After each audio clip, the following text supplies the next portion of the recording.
आज के वीडियो में हम पढ़ेंगे कि प्रश्नावली क्वेश्चनर विधि का उपयोग कैसे किया जाता है, इसकी विशेषताएं और प्रकार कौन कौन से हैं। इससे पहले के वीडियो में हमने पढ़ा था साक्षात्कार अध्ययन विधि के बारे में।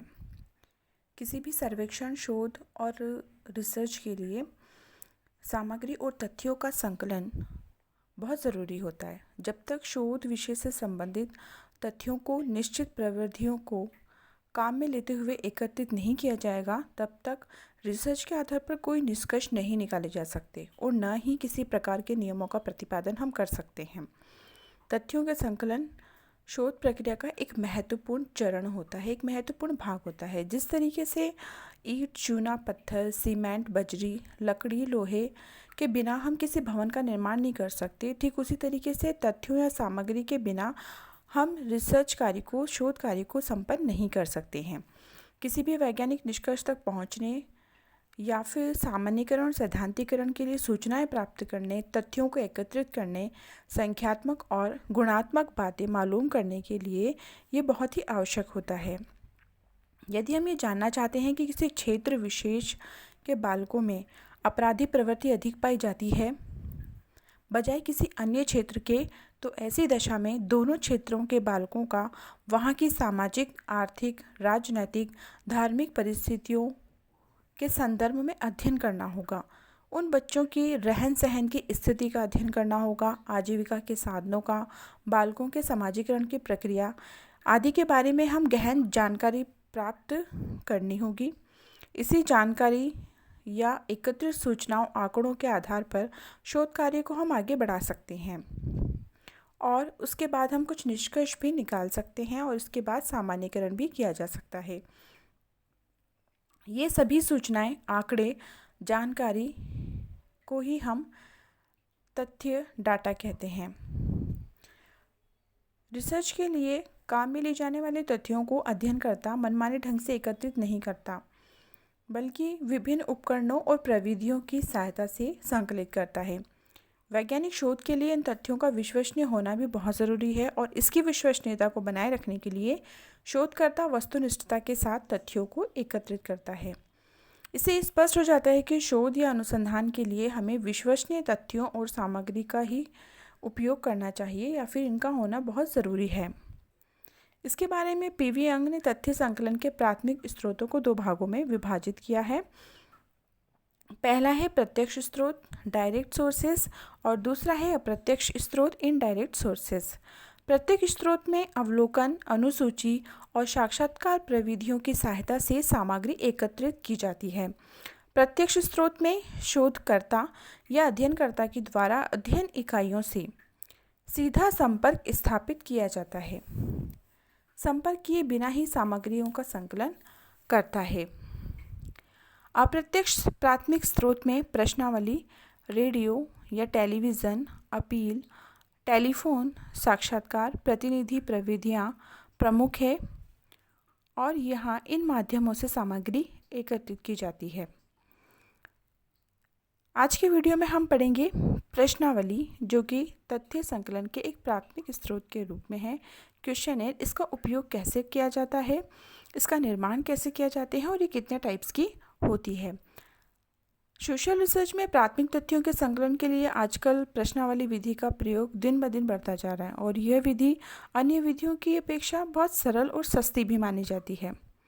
वर्तमान में यातायात और संदेश वाहन के साधनों के विकास के कारण प्रश्नावली विधि के द्वारा दूर दराज क्षेत्रों में बसे लोगों का हम सरलता से अध्ययन कर सकते हैं।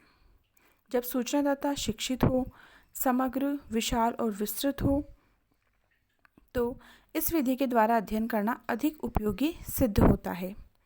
कई बार ऐसा होता है कि जिस विषय या समस्या का हम अध्ययन करना चाहते हैं, उससे संबंधित लोग बहुत बड़े क्षेत्र में फैले हुए रहते हैं, जिनका अध्ययन, अवलोकन और साक्षात्कार विधि के द्वारा करने पर हमें बहुत अधिक समय और धन की आवश्यकता होती है और सूचनाएं भी शीघ्र संकलित नहीं की जा सकती। ऐसी स्थिति में समय, श्रम और धन की बचत करने और शीघ्र सूचनाएं प्राप्त करने के लिए प्रश्नावली विधि का उपयोग किया जाता है। इसका प्रयोग विषय की प्रारंभिक जानकारी प्राप्त करने के लिए भी हम कर सकते हैं। प्रश्नावली विषय या समस्या से जुड़ी अनेक प्रश्नों की एक सूची होती है जिसे अध्ययनकर्ता सूचनादाताओं के पास डाक के द्वारा भेजता है और सूचनादाता उसे स्वयं भरकर दोबारा लौटाता है। क्योंकि प्रश्नावली सूचनादाताओं के पास डाक के द्वारा भेजी जाती है, इसीलिए इसे डाक द्वारा प्रेषित प्रश्नावली भी कहते हैं। कई बार ये लोगों में वितरित भी की जा सकती है। वर्तमान समय में जनमत सर्वेक्षण, बाजार सर्वेक्षण, सामाजिक आर्थिक सर्वेक्षणों में प्रश्नावली विधि का प्रयोग ही बहुत अधिक किया जाता है। प्रश्नावली विधि को कुछ विद्वानों ने परिभाषित भी किया है, जैसे पॉप ने कहा है कि एक प्रश्नावली को प्रश्नों के एक समूह के रूप में परिभाषित किया जा सकता है जिसका उत्तर सूचनादाता को बिना एक अनुसंधानकर्ता या प्रगणक की व्यक्तिगत सहायता के देना होता है। दूसरी परिभाषा दी गई है बोगार्ट्स के अनुसार, प्रश्नावली विभिन्न व्यक्तियों के उत्तर देने के लिए प्रेषित की गई प्रश्नों की एक सूची है। तीसरी डेफिनेशन गुडे एवं हार्ट ने दी है, प्रश्नावली शब्द का अर्थ है प्रश्नों के उत्तर प्राप्त करने के एक उपकरण से होता है जिसमें एक प्रपत्र का प्रयोग किया जाता है जिसे उत्तरदाता स्वयं ही भरता है। विल्सन गी प्रश्नावली को परिभाषित करते हैं कि प्रश्नावली बहुत बड़ी संख्या में लोगों से या छोटे चुने हुए एक समूह से, जिसके सदस्य विस्तृत क्षेत्र में फैले हुए हैं, सीमित मात्रा में सूचना प्राप्त करने की एक सुविधाजनक प्रणाली है। सीन पाव यंग के अनुसार अपने सरलतम रूप में प्रश्नावली प्रश्नों की एक अनुसूची है जिसे कि निर्देशन या सैंपल के रूप में चुने हुए व्यक्तियों के पास डाक के द्वारा भेजा जाता है। इन सभी परिभाषाओं से स्पष्ट होता है कि प्रश्नावली किसी भी अध्ययन विषय से संबंधित प्रश्नों की एक सूची होती है जिसे हम डाक के द्वारा सूचनादाताओं के पास भेजते हैं, जिसे सूचनादाता स्वयं भरकर वापस अध्ययनकर्ता को लौटा देता है। इसके बाद हम पढ़ेंगे प्रश्नावली के उद्देश्य। प्रश्नावली के कुछ महत्वपूर्ण उद्देश्य भी हैं, जैसे प्रश्नावली विधि के उद्देश्यों का उल्लेख करते हुए श्रीमती गॉर्डन कैप्ट ने कहा है कि प्रश्नावली का निर्माण शुद्ध संप्रेषण और शुद्ध उत्तर के लिए किया जाता है। शुद्ध संप्रेषण तभी संभव है जब सूचनादाता अध्ययन के उद्देश्यों को समझते हो, और शुद्ध उत्तर भी तभी उपलब्ध हो सकते हैं जब इच्छित सूचनाएं प्राप्त हों और उन्हें सारणी बनाने तथा विषय का विश्लेषण करने में सहायता मिलती हो। प्रश्नावली के कुछ महत्वपूर्ण उद्देश्य हैं, जैसे विस्तृत, विशाल, विविध और व्यापक रूप में बिखरे हुए लोगों से सूचनाएं संकलित करना, प्रामाणिक और विश्वसनीय सूचनाएं संकलित करना, सूचनाओं का व्यवस्थित रूप से संकलन करना। जो भी अध्ययनकर्ता को सूचनाएं प्राप्त करनी है अपने रिसर्च से संबंधित, उन्हें वो बहुत ही सिस्टमेटिक तरीके से सूचनाएं प्राप्त करना चाहता है तो प्रश्नावली का उपयोग करता है। प्रश्नावली वैश्विक अध्ययन के लिए भी सहायक होती है। प्रश्नावली के माध्यम से हम अनावश्यक तथ्यों को छोड़ देते हैं जो हमारे रिसर्च में सहायक और उपयोगी नहीं होती। उन अनावश्यक तथ्यों को इसमें अध्ययन नहीं किया जाता। प्रश्नावली के माध्यम से कम खर्च होता है और इससे संख्यात्मक अनुमापन भी हमें प्राप्त हो जाता है। एक साथ तथा शीघ्र सूचनाओं का संकलन प्रश्नावली का उद्देश्य है। प्रश्नावली की कुछ महत्वपूर्ण विशेषताएं भी हैं, जैसे प्रश्नावली अध्ययन किए जाने वाले विषय से संबंधित प्रश्नों की एक सूची होती है। प्रश्नावली को डाक के द्वारा सूचनादाताओं के पास भेजा जाता है। कभी कभी स्थानीय स्तर पर भी इसे वितरित किया जा सकता है। प्रश्नावली को सूचनादाता स्वयं ही भरता है, इसके लिए वो किसी की सहायता नहीं लेता। प्रश्नावली का प्रयोग केवल शिक्षित सूचनादाताओं के लिए ही किया जाता है। हम प्रश्नावली विधि का उपयोग उन्हीं सूचनादाताओं के लिए कर सकते हैं जो शिक्षित हों, जिन्हें पढ़ने और लेखन का ज्ञान हो। वही प्रश्नावली की सूची को भरकर हमें वापस लौटा सकते हैं। अशिक्षित सूचनादाताओं के लिए हम प्रश्नावली विधि का प्रयोग नहीं कर सकते हैं। इसलिए प्रश्नों को पढ़कर सूचनादाताओं को ही उनके उत्तर भरने होते हैं। प्रश्नावली प्राथमिक सूचना संकलित करने की एक अप्रत्यक्ष विधि है। प्रश्नावली का प्रयोग विशाल और बड़े क्षेत्रों में फैले हुए सूचनादाताओं के लिए किया जाता है। प्रश्नावली में सरल और स्पष्ट भाषा का प्रयोग किया जाता है और इसमें प्रेरणादायक प्रश्न होते हैं। प्रश्नावली को सूचनादाता भरकर डाक के द्वारा ही लौटाता है, लेकिन कभी कभी स्थानीय लोगों से इसका संग्रह व्यक्तिगत स्तर पर भी कराया जा सकता है। प्रश्नावली को डाक द्वारा एक साथ अनेक सूचनादाताओं के पास भेजा जाता है, इसलिए प्रश्नावली से सूचनाएं शीघ्र संकलित की जा सकती हैं। प्रश्नावली में अनुसंधानकर्ता सूचनादाता के समक्ष नहीं होता, इसलिए वे निसंकोच अपने गुप्त और आंतरिक सूचनाएं भी दे देता है। तो इस प्रकार प्रश्नावली विधि हमारे लिए महत्वपूर्ण है। इसके कुछ गुण और विशेषताएं हमने पढ़ी है। इसके बाद हम पढ़ेंगे प्रश्नावली के प्रकार, टाइप्स ऑफ क्वेश्चनर। प्रश्नावली की रचना, विषय वस्तु, प्रश्नों की प्रकृति के आधार पर हम प्रश्नावली को विभिन्न प्रकारों में बांट सकते हैं। किस प्रकार की प्रश्नावली का उपयोग कहाँ किया जाएगा, ये बहुत कुछ उत्तरदाताओं और क्षेत्र की विशेषताओं पर निर्भर करता है।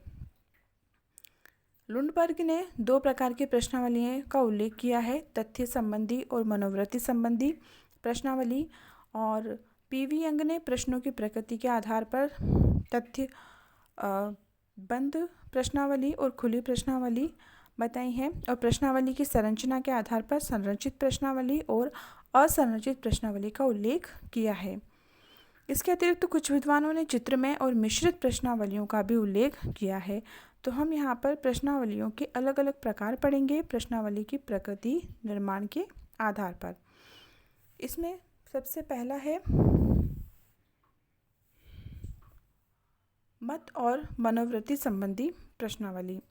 जब हम किसी विषय पर सूचनादाता की रुचि, राय, मत, विचारधारा, विश्वास और दृष्टिकोण जानना चाहते हैं तो इस प्रकार की प्रश्नावली का उपयोग किया जाता है।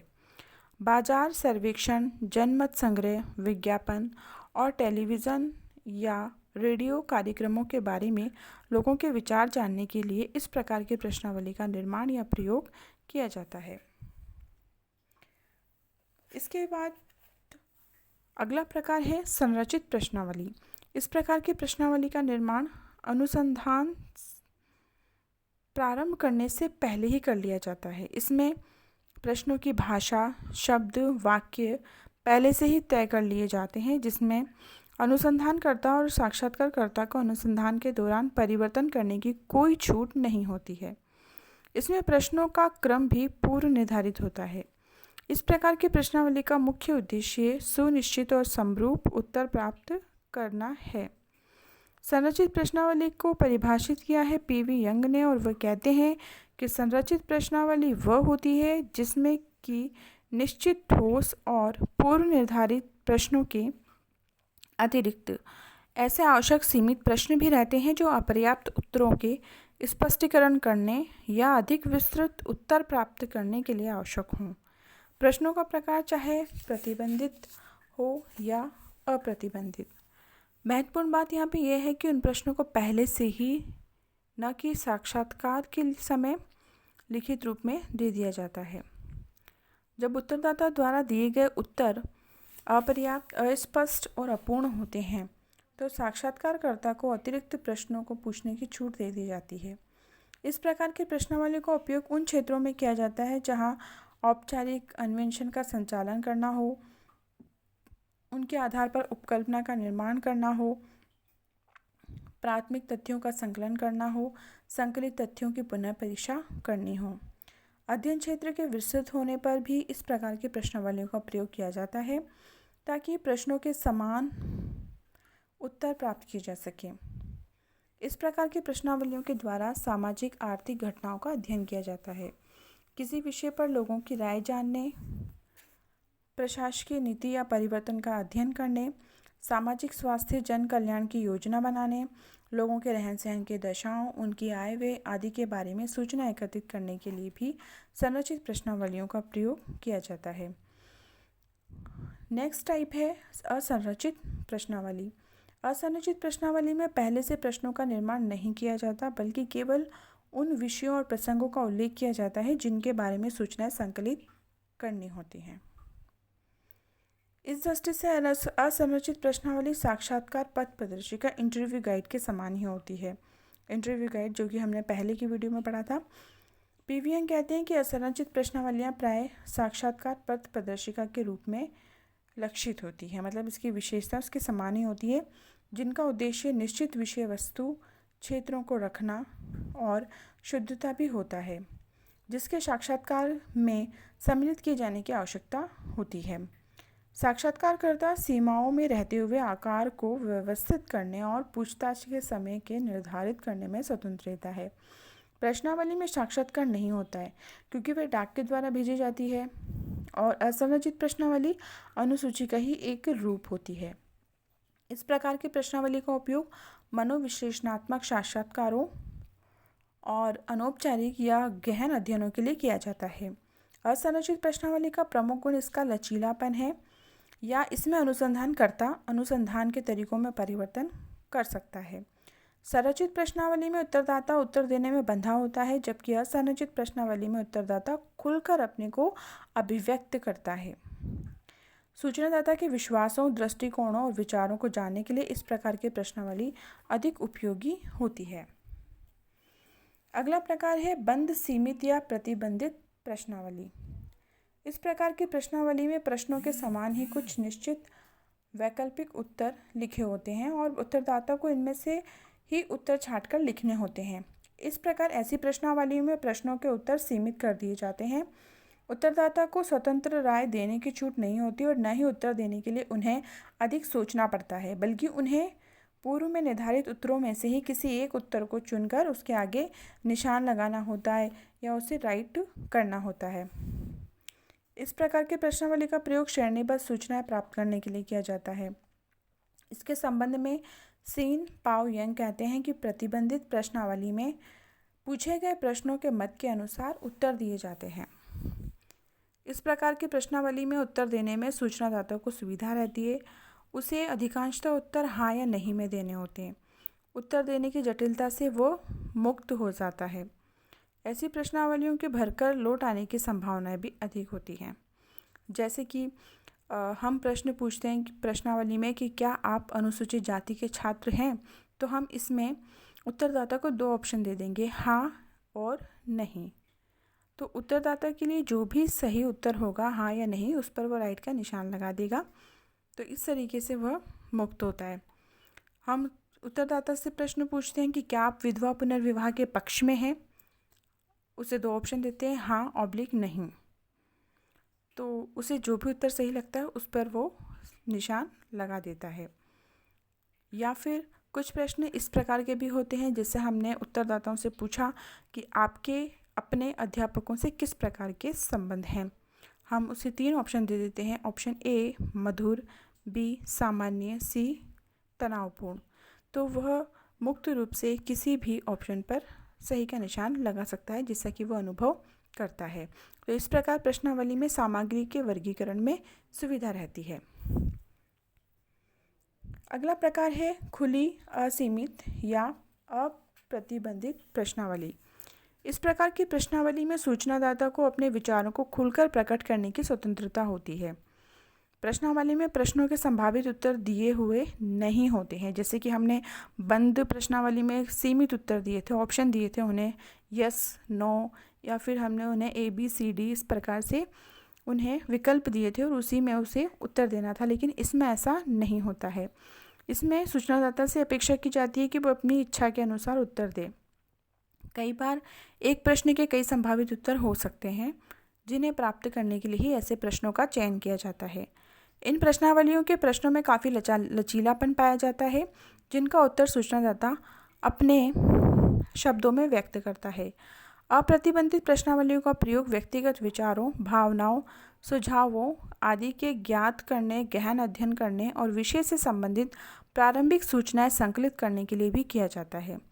विवरणात्मक और गुणात्मक सूचनाएं प्राप्त करने के लिए भी ऐसी प्रश्नावलियों का प्रयोग किया जाता है। इनमें प्रश्नों के सामने उत्तर देने के लिए कुछ स्थान खाली छोड़ दिया जाता है। जैसे हमने प्रश्न दिया है, भारत में आतंकवाद के प्रमुख कारण क्या है, और इसके लिए हमने बहुत सारी जगह खाली छोड़ दी और वो प्रश्नों का उत्तर देने के लिए स्वतंत्र होते हैं। अपने विचारों को वो यहाँ प्रस्तुत कर सकते हैं। छात्र असंतोष को समाप्त करने के लिए आप क्या सुझाव देंगे? इस प्रकार के प्रश्न इसमें सम्मिलित किए जाते हैं और कुछ स्थान खाली छोड़ दिया जाता है। इसके बाद अगला प्रकार है चित्रमय प्रश्नावली। इस प्रकार की प्रश्नावली में प्रश्नों के संभावित उत्तर चित्र के द्वारा प्रकट किए जाते हैं और सूचनादाता अपने उत्तर का चयन उन चित्रों में से ही करके उस पर निशान लगा देता है।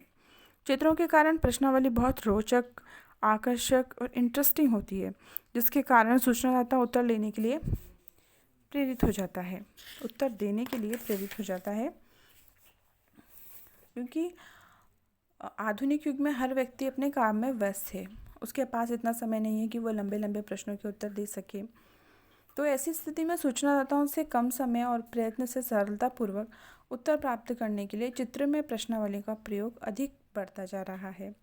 ऐसी प्रश्नावलियों की भाषा भी सामान्य आदमी की समझ में आने वाली होती है। बालकों की मनोवृत्तियों को जानने और गूंगे निरक्षर लोगों के लिए भी हम ऐसी प्रश्नावली का उपयोग कर सकते हैं। जैसे हमने प्रश्न बनाया कि आपके परिवार का आकार क्या है, और उसके बाद हमने उसमें कुछ चित्र बना दिए। जैसे ए ऑप्शन में हमने 2 लोगों के चित्र बना रखे हैं कि आपके परिवार का आकार कितना है, मतलब 2 सदस्य हैं। एक ऑप्शन बी ऑप्शन में हमने 3 लोगों के चित्र बना दिए, सी ऑप्शन में हमने 4 लोगों के चित्र बना दिए और डी ऑप्शन में हमने 4 से अधिक लोगों के चित्र बना दिए। इस प्रकार से जानने के लिए कि आप गांव या नगर में कहाँ रहना पसंद करेंगे, इसके उत्तर को जानने के लिए गांव और नगर के चित्र बना दीजिए। तो इस प्रकार की प्रश्नावलियों से उत्तरों की जांच और वर्गीकरण भी सरलता से किया जा सकता है। नेक्स्ट टाइप है मिश्रित प्रश्नावली। इस प्रकार की प्रश्नावली उत्तर वर्णित सभी प्रकार की प्रश्नावलियों को, ऊपर हमने जितनी भी प्रश्नावलियाँ पढ़ी है, मुक्त, खुली, चित्रमय, सभी प्रकार के प्रश्नों को इसमें सम्मिलित किया जाता है। इस प्रकार की प्रश्नावली में हमने बंद, खुली प्रश्नावली का मिश्रण होता है। अधिकांश प्रश्नावलियाँ इसी प्रकार की होती है। सामाजिक अनुसंधान में आजकल इस प्रकार की प्रश्नावलियों का उपयोग बढ़ता जा रहा है, क्योंकि इनका निर्माण सुविधाजनक होता है और इनके द्वारा महत्वपूर्ण सूचनाएं सुगमता से संकलित कर ली जाती है। किसी भी सामाजिक तथ्य के बारे में किसी एक प्रकार के प्रश्नों के द्वारा सूचना ज्ञात करना संभव नहीं है, इसलिए आवश्यकता के अनुसार खुले और बंद चित्र में संरचित और असंरचित प्रश्नों का निर्माण कर लिया जाता है। ऐसी प्रश्नावलियाँ कम और अधिक शिक्षित दोनों के लिए ही उपयोगी होती है, या स्पष्ट और सटीक उत्तर के साथ साथ उत्तरदाता के स्वतंत्र विचार जानने के लिए भी इस प्रकार की प्रश्नावली अच्छी होती है। इसलिए मिश्रित प्रश्नावली का उपयोग भी हम कर सकते हैं। इसके बाद अंतिम प्रकार है तथ्य संबंधी प्रश्नावली।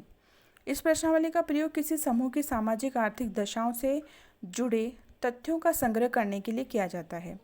जब हम किसी व्यक्ति की आय, आयु, धर्म, जाति, शिक्षा, विवाह, व्यवसाय, पारिवारिक रचना, ऋणग्रस्तता के बारे में सूचना संकलित करना चाहते हैं तो उसमें तथ्य संबंधी प्रश्नावली का ही प्रयोग किया जाता है।